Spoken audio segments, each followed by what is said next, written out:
Bonjour. Just kidding. I'm not French.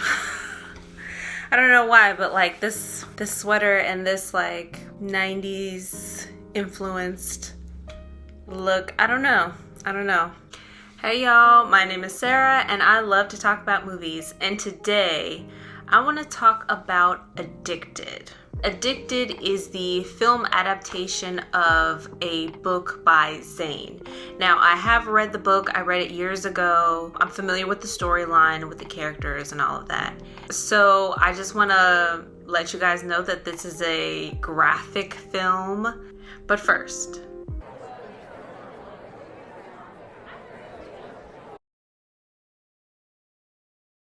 so the scene that we open up on is Zoe Reynard getting out of her car.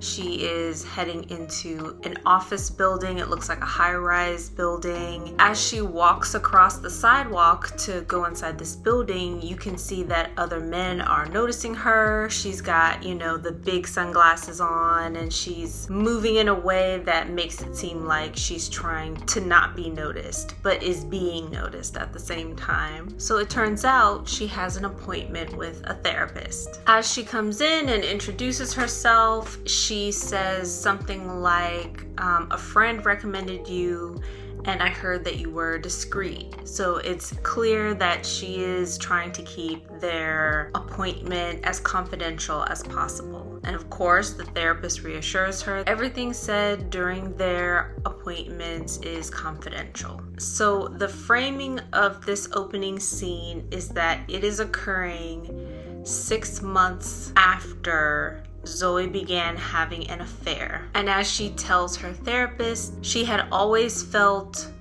a sort of nagging, unfulfilled part of herself. She talks about her husband, how they're high school sweethearts. They have 2 young kids and she loves them so much. Her mom is a very present part of their lives and how loving her mother is, and that she feels that she should not be feeling unfulfilled, especially because her and her husband are successful at their own businesses. Her husband is an architect and she owns a marketing firm with a focus on artists. So one night she decides to do something extra special and make dinner and put on this gorgeous dress for her husband. But after waiting for him for quite a while, she gives him a call and finds out he's working late. She decides to go out to a club. And while she's at the club, she gets a call from her mother, who may have had an inkling about what was going on there, and asked her to bring her something from the store, which is where she said she was going. And so that kind of stopped her from taking any action that night. But the next day, when she goes into the office and speaks to her assistant, we find out that things are a bit strained around her office, that they need to land more clients. Zoe decides to go to see an exhibit by one of the hottest artists in town, Quinton Canosa. While she's there and she's looking at his exhibit, a man steps in front of her. To her annoyance, they exchange words and playful banter, and she finds out that he is Quinton, a more private artist who is rarely photographed, so she wasn't aware that it was him. She shares her interest in having him as a client and gives him her card. They make an appointment for another day and Zoe goes back home. The day of the appointment, she goes to meet Quinton at his home, which is also his studio, where she's able to see more of his work. While there, a boundary is crossed and that is when she begins having an affair. Starting a relationship with Quinton is what really sets Zoe down this path between acknowledging that what she's doing is wrong and fully submitting to it.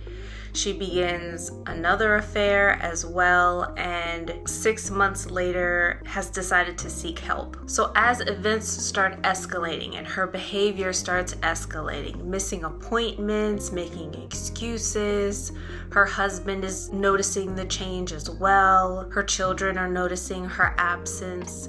Her mother is questioning her. Zoe goes back and forth between her therapist's office, visiting her boyfriends, and her family. The lines begin to blur. She begins to lose control. Several times over the next few weeks of seeing this therapist, she mentions that Zoe should begin looking into her past to understand the behavior that she is allowing to take over her life now. Zoe is not open to digging into her past. She says that she can't remember anything from her childhood. In addition to that, her therapist recommends couples therapy. Zoe tries to bring it up with her husband, and he is not receptive at all. He doesn't think that there are any problems in their relationship. And so Zoe decides to seek comfort from Quinton, who is also feeling the strain and is pushing Zoe to make a decision at this point. It's no longer a fling or superficial relationship to him. He wants to be exclusive with her. More boundaries are crossed as Quinton manages to find out which firm her husband works at and pitches his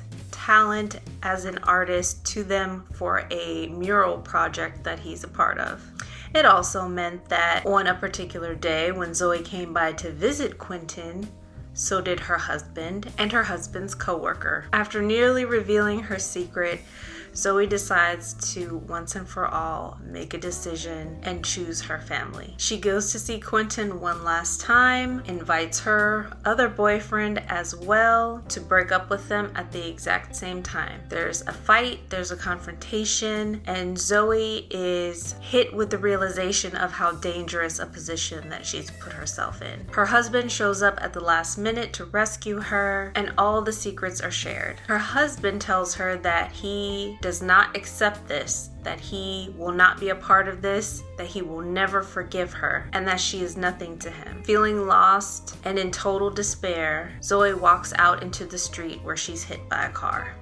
The next scene is several weeks later. Her husband is spending a lot of time in solitude, walking alone, clearly deep in thought. He goes to visit Zoe in the hospital where she's recovering. Months pass and we see them again.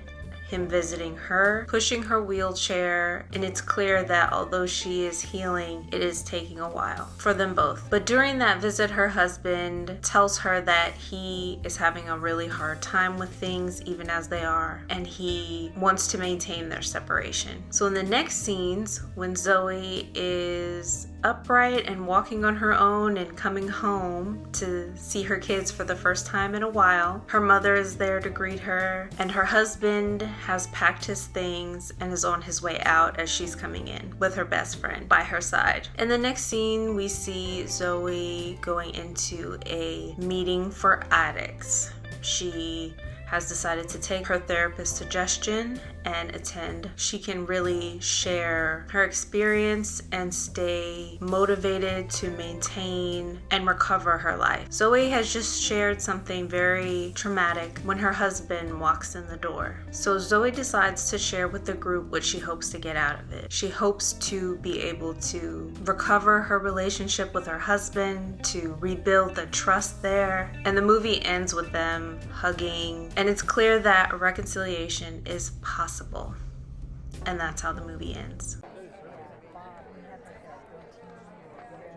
So I read the Zane book. The main idea is the same, but how we get to the conclusion is very different. I would say this is more of a thriller drama, and the book is more mostly drama. I'll say a little bit of thriller. I am not a camera person, so I cannot say, but a lot of the visual aspects of the film kind of reminded me of the straight to TV kind of look at things. There's a lot of nakedness, there's a lot of just nudity or near nudity.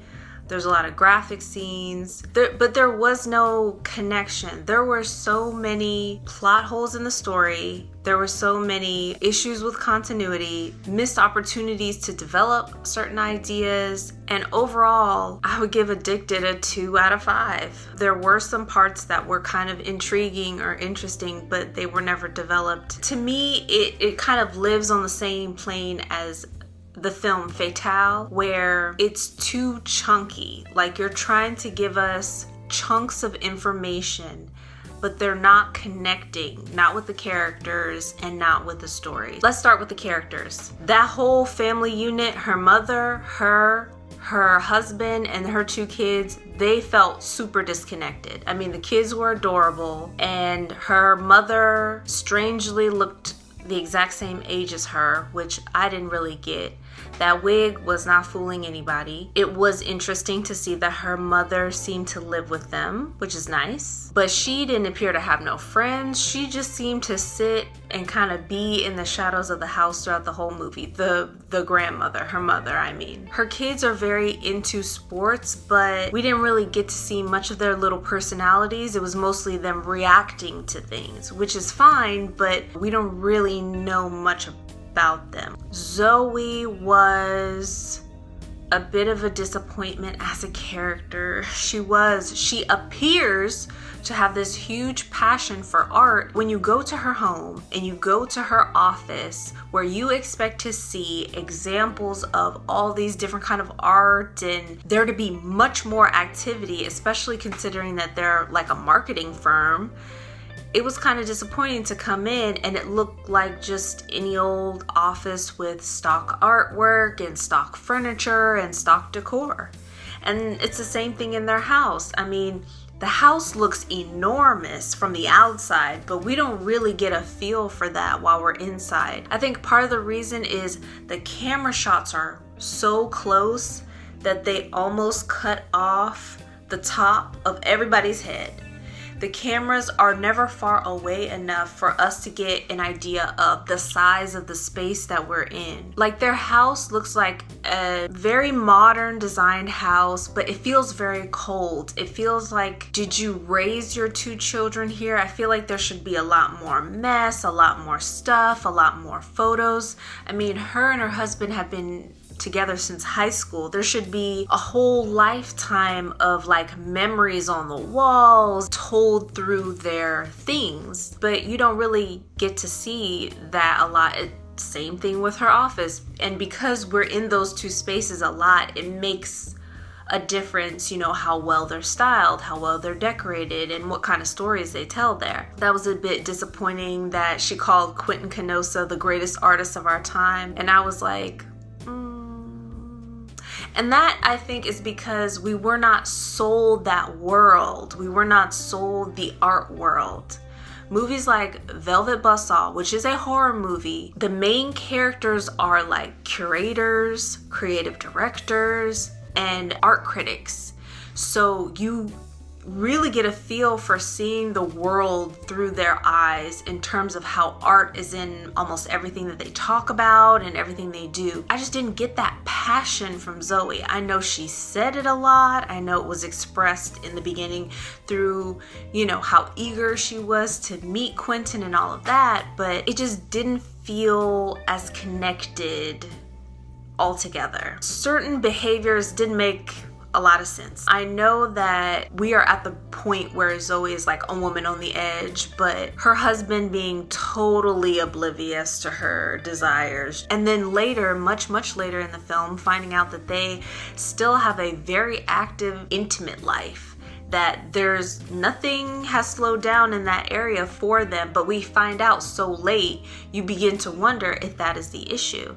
And it's not the issue at all. So he has literally no idea what's been going on with her for however long. And that just didn't seem to fit with a couple that's been together since high school. Which also brings me to Quinton. What exactly is his art trying to convey? Because there's a mix of style and medium, and it is really difficult to figure out what the ideas are there. You know, normally if you ask an artist about their work, they will tell you what they're influenced by, why they chose the mediums they chose, what drives them to create art. But he just seemed to be one of those like classic creative characters that just makes art because he must make art, and it has paid off for him. financially. So he's not a starving artist, so I guess it's supposed to set him apart as a character, but it was still kind of confusing. Like, his whole background was a bit of a mystery. Him showing Zoe that mural that he painted starting when he was very, very young, so he's lived in Atlanta his whole life. It just didn't connect for me in so many different ways. It was very clear that Zoe and Co., her company, named after herself, were having problems financially, and she had like people there. It wasn't just her and her assistant, who I did not realize was her best friend until we were near the end of the movie, when she referred to herself as her best friend. So the fact that throughout this entire time and going through all this stuff, she hadn't called her not once, it was a bit unbelievable. She's her best friend. You never see until the end of the movie her assistant and her husband in the same room together, so I don't think there would be any like her spilling the beans and telling her husband. I don't think that would have happened. So the fact that she didn't tell her like kept the stakes super, super high, because nobody else knew what was going on. It was like forcing certain things to be ignored in order to keep certain elements of the story, like the thrill, like the tension, because nobody knows, and that's because she hasn't told anyone about, you know, how she's felt or anything really. We don't really see her have like one difficult or intimate conversation with her husband. She tries to kind of sort of start one, but the way that she starts it was not coming from the best place. It was coming from a stressed place where she felt like she was being pushed to do it. So it was kind of like a self-defeating kind of thing, where it wasn't set up to go over very well anyway. So Quinton's attachment, I could see that, because he is not seeing all these different parts of her. He's only seeing how she is when she's with him, and she's a totally different person with him than she is with anyone else. So his attachment, especially because the affair went on for so long, I could see that happening, especially when a little bit more about his past is revealed. Finding the other paintings, that was where it got interesting and a little genuinely thrillery for me. The perspectives of each of the paintings is different. Each woman in the painting like physically looks very different. The vibe of each painting is very different. Some are like rosy and romantic. Others are like stark and frightening to see. That was kind of interesting and revealed more, I think, about his character than any of the other art that we saw. Oh, her therapist. Her office, the therapist's office, had that same stock, boring look where it didn't show a lot of personality. It was very professional, very professional. I guess every professional person has a collection of encyclopedias in their office. But there weren't a lot of personal things to show us her personality, you know? She tried to get very cozy with Zoe, very casual with her, instead of, you know, buttoned up and proper and like visibly taking notes and all of that. There were some things where I just wasn't sure how she was making certain connections. There were things that Zoe didn't mention because Zoe was just jumping straight to having the affairs. It was hard to see her process, and so it just seemed very obvious to me that she was making statements a little bit out of character in order to push Zoe's character even further in the story. I felt like I was viewing this from like much more distance. Even though there are all these like intimate moments throughout the film, the characters didn't seem to be connecting. So then coming out the gate near the end of the movie with a truly traumatic event, which we get no context of at all, and that has somehow triggered this. We jumped from that traumatic event to present day. It was way too far for me. I was just like, oh my god, and then the movie is over. You don't have time to connect with her, you don't have time to understand her, and it's just really about the intimate scenes. To me, it seemed that way, but let me know what you guys think. Thank you for spending your time here with me. I really appreciate it, and I'll see you all next time.